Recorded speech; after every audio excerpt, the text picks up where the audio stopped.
Welcome to another Unfiltered. Credits, you know, we do that first. Make sure those credits get started to load up. And hey, it is the week of January 22nd. We use the Sunday here at Cheshire TV as the beginning of our week. And which means that at the end of the week, it's my birthday. And I'm officially another year older. Yeah, well, and I can tell because my body's been falling apart this year. The whole eye thing out of the blue. You know, a few more aches and pains here. Yeah, every single day. And again, our body wasn't meant to last forever. All right. Enough about me, though. Let's get into, you want the good news or the bad news first? Yeah, all right. Yeah, let's go with the bad. Then things can only get better from there. Over the weekend, the air show community lost another couple of planes and another pilot. Starting in Wisconsin, shortly after takeoff in Wisconsin, I'm not exactly sure where in Wisconsin, pilot Marty Tibbetts flying the de Havilland DH-12 Venom during a training flight.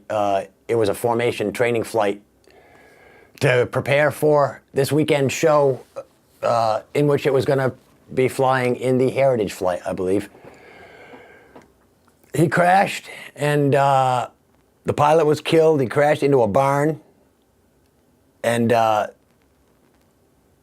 in the farmlands of Wisconsin. Not a whole lot to say about something like this. There were some livestock that were killed. There was 2 people on the ground that were injured, and the pilot was killed. You know, that was the first. The second was in Burnett, Texas. During takeoff, the commemorative Air Force C-47 Bluebonnet Bell crashed on takeoff. This was a warplane used in World War II. It had recently been used in hurricane relief efforts, I believe, for Harvey, down there in Texas. 13 people on board, they all got out. Plane, I believe, was a complete loss, which is sad because they're just one more piece of history that's gone, you know. The sad thing, our thoughts and prayers go out to all affected by these 2 crashes. And, you know, I'm sure just like everything, air shows will continue to go on. People flying planes will continue to go on. You know, we can't let something like this put a halt to everything. It happens. It is inherently a dangerous activity, flying. You know. All right. Let's get into some good news. Yes, I told you there would be good news, and there is great news. After a year of being grounded, the Blue Angel C-130 Fat Albert took to the skies this weekend at the Pensacola Air Show. I believe it was this week. It was either this weekend or last weekend. But Fat Albert is flying again. I'm not exactly sure the reason for the grounding, but when I saw Fat Albert parked last November in Pensacola, it was missing one prop. So I believe the grounding had something to do with the props. There may have been safety issues at the beginning with that version of the C-130, which will also keep it on the ground. But it's in the air again. I believe it'll be going around to air shows. And again, it's a beautiful plane. And piloted by a woman. That's right, she was the Blue Angel's first pilot, and I cannot remember her name right now. I just looked at it. But she's a Marine, I believe a Marine captain. And a great thing. And to top that off, the Thunderbirds organization, Air Force Thunderbirds organization, has named its 2019 officers, and included in that list from the 355th Fighter Squad out of Naval Air Station Joint Reserve Base, Fort Worth, Texas, Captain Michelle Curran, Curran. She was chosen to fly Thunderbird 6, the opposing solo. That is an intense job, and you know, it's a great thing. Congratulations to Captain Curran, or Curran. We look forward to seeing you in the skies next year. It's gonna be great. So let's pop over here and I'll figure out something to rant about. Yeah. Here we are at the rant cam again. And I don't know. Oh, I probably should have gave my eye update over there. Nothing's changed. The eye's still there. It's still blurry. Cataract surgery is scheduled for August 15th right now. So hopefully within a couple of weeks after that, by the end of August, I should have great vision again and should be well on my way. And I've been bummed out because due to the eye thing and the right one being fairly blurry, it makes it hard to drive, you know? So I've been driving very minimally, only, you know, the places that I absolutely have to go, and it sucks. Sorry, it does though. You know, it basically, driving is my freedom. Driving is what I live for, what I work for, and traveling.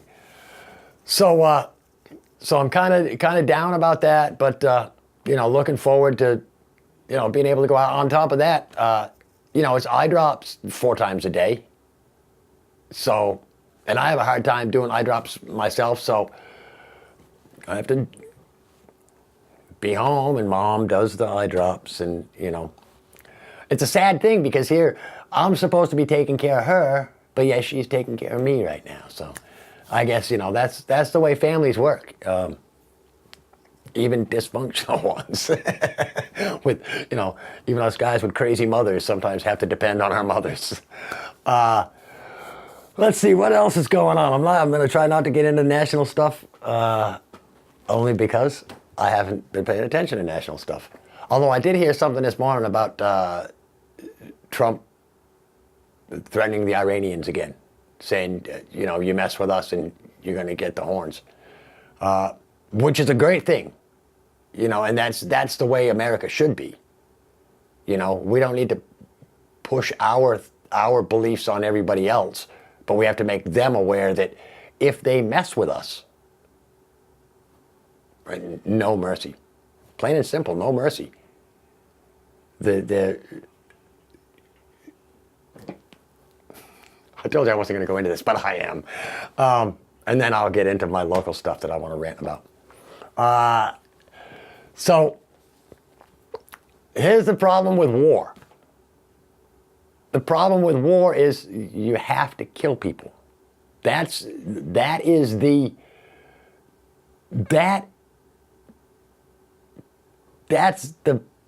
purpose of war.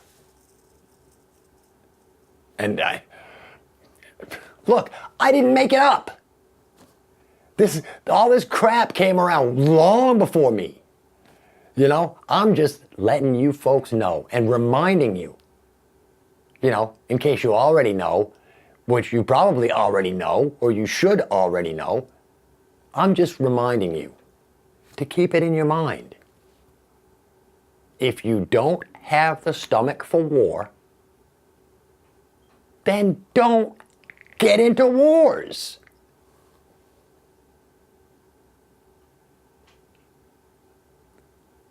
The government and everybody in the government will tell you that they fight every day to keep us out of wars. But in the dark hallways and back rooms, they're planning the next wars. Because there's money in pain and suffering. There is. Especially when you do war like we do, which is the stupidest thing I've ever heard. You don't go and bomb an entire city and then say, all right, now that the war's over, we'll rebuild your city. You don't do that. You didn't see the Germans coming in and rebuilding London after they bombed the crap out of it in World War II, did you? Of course you didn't.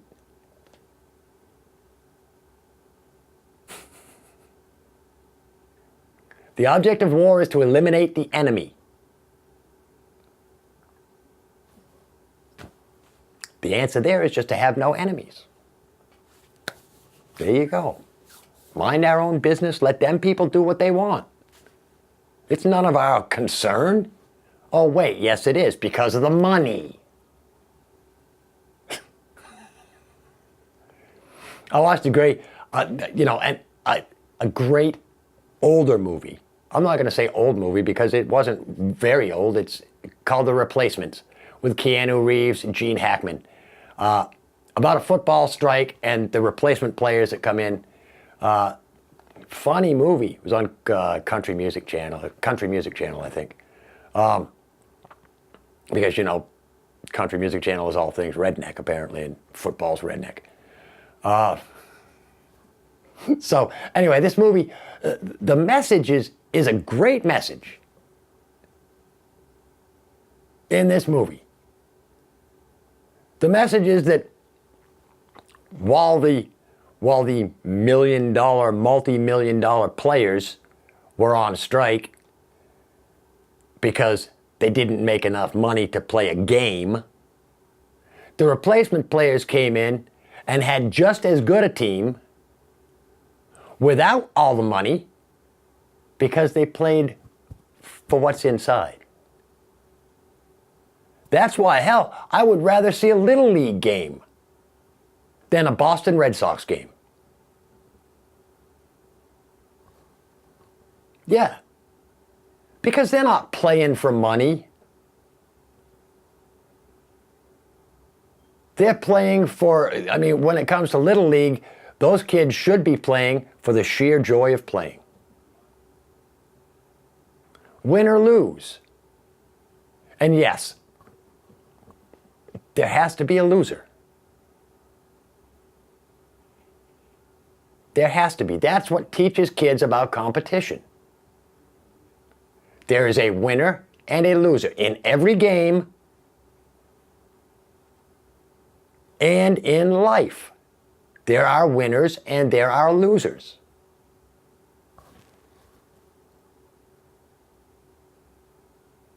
And don't get me wrong, winners didn't become winners without losing some. Think of that. All right, let's talk about Keene here for a few minutes.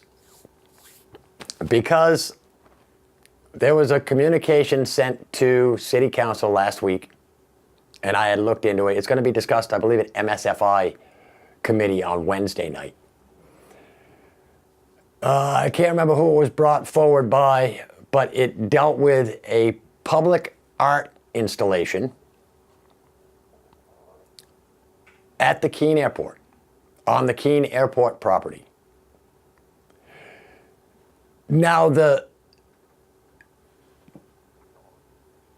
installation consists of some trail that starts somewhere near the airport parking lot.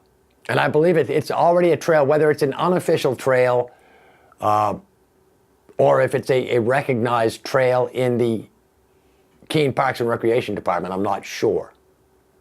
I happen to think personally that it is an unofficial trail. We've got lots of those in Keene. But these people want to enhance that trail, bring in some boulders, and a couple of sculptures themed to Mount Monadnock.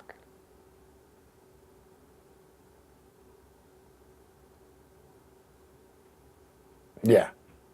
the mountain where this region gets its name, and probably, you know, the thing that draws the most people in this area is Mount Monadnock. At one time, it was the third most climbed mountain in the world. I'm not really sure if it really was or not, but a lot of people come and climb it because it's accessible. It's not a hard climb. But this public art installation wants to pay homage to Mount Monadnock and with the theme climb Mount Monadnock or something like that. And I am against this. Sorry. I'm not against the project. I think it sounds like a wonderful thing. A trail with some boulders, with some stuff, maybe historic stuff about Mount Monadnock along the trail, and maybe some sculptures that honor people that had a lot to do with the mountain. But it does not belong at the airport.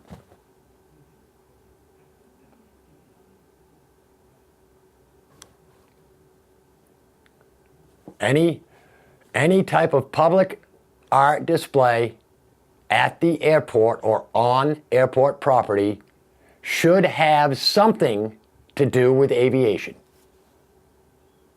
Tell me I'm wrong. But that's the airport. An installation like this sounds like it may be better suited to someplace like Robin Hood.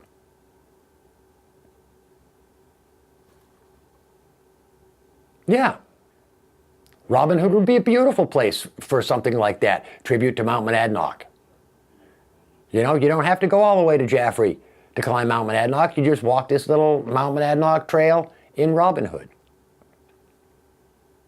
Or on the southern side of Beach Hill. Somewhere over there. But not the airport. The airport should be everything on the airport property, any type of art installation, and believe me, I'm looking into something. I'm looking into the possibility of maybe getting some type of museum asset, an airplane on a pedestal or something, that may draw people down. The airport would be a great place for a veterans memorial. You know? Something honoring the people in this town that gave their lives in combat, or gave their lives through the military, or gave their lives through any service. You know, whether it's the fire department, the police department, or the military. Something like that would be perfect for the airport property. But not this. You're going to have people complaining, oh, I walked the trail and there was some airplanes that flew in and ruined my whole day. Because it's noisy. Yeah. So, I'm against this. I will probably speak out at the MSFI committee against this. I think that all the city councilors should be against this. We're trying to market the airport as an airport, not as a trailhead. So, you know, let's by all means, let's think about some public art displays down at the airport. You know, the side of the terminal building would be a beautiful place for wall dogs. To put a nice, you know, mural of some old airplanes or something, you know? That would be fantastic. And it would fit. That's the problem with this agenda item is that the art installation doesn't fit with what's there already. And again, the Robin Hood Park, beautiful place for an installation like that. Maybe it would draw more people up there. When I was a kid, Robin Hood Park was bustling with people. Now you go up there and there's nobody. You know, you drive up through there at lunch and there's half a dozen cars, people sitting eating lunch, and that's about it. So, I don't know. I've also thought that, Robin Hood would be a good place for one of those like adventure course kind of a things.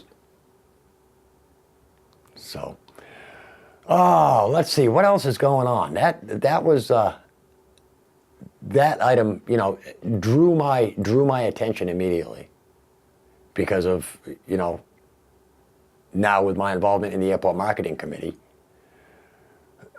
I'm racking my brains. And here's what I'm thinking, the museum asset, it happens.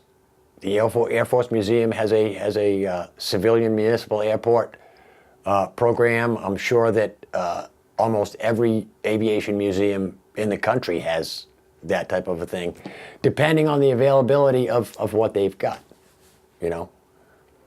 So, next week I should have information for you folks on the B-17 that will be coming into Keene in September. I should have dates and hopefully times and everything by next week. What else came through council? Jeez, I can't really remember. Other than the fact that while we were filming the city council this week, Mike Daniele stopped into the control room with his wife and his mom and dad to show them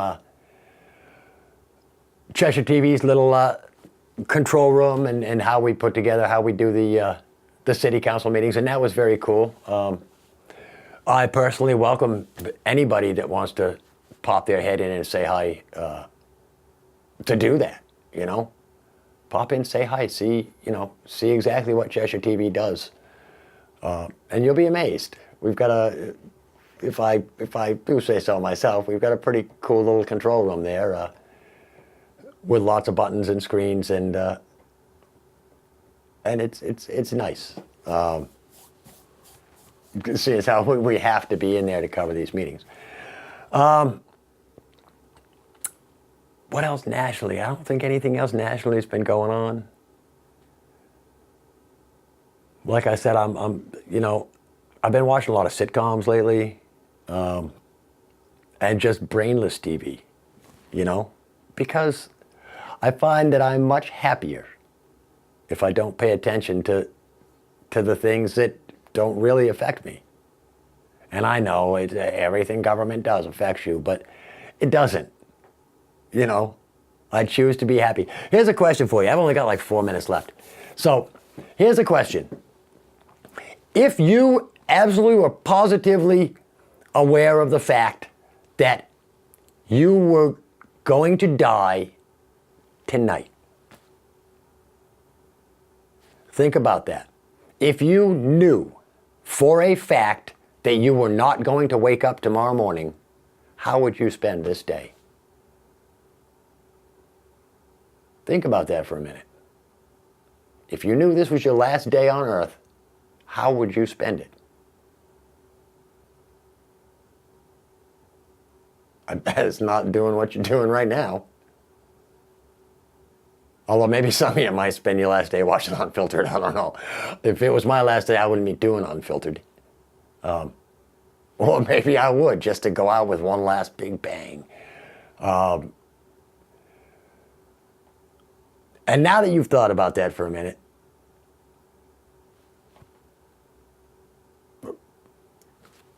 why don't you live every day like that? Because you don't know. Live every day like it's your last day. You'll be a much happier person. That's what I think. You'll be a much happier person if you live every day like it's your very last day here. Yeah. No, I don't mean just go out and start killing people because, that's not it. Do things to make yourself happy. Live your life for you. Because after all, you're the only one that you can truly make happy. Think about that. All right. Time's almost up. I hope you've enjoyed this poorly made show because, again, I came in here completely at a loss for what I was going to do other than just those first couple of top stories. But get out, enjoy yourself, have a great day. It's going to be another hot week, so just take it easy, take things slow. You know, there is absolutely nothing that is important enough that it can't just be pushed back a little bit. Relax, breathe, enjoy yourself. All right, I guess I'm out of stuff to say without just babbling on. So until next week, I'm Rick Blood. This is Unfiltered. Peace.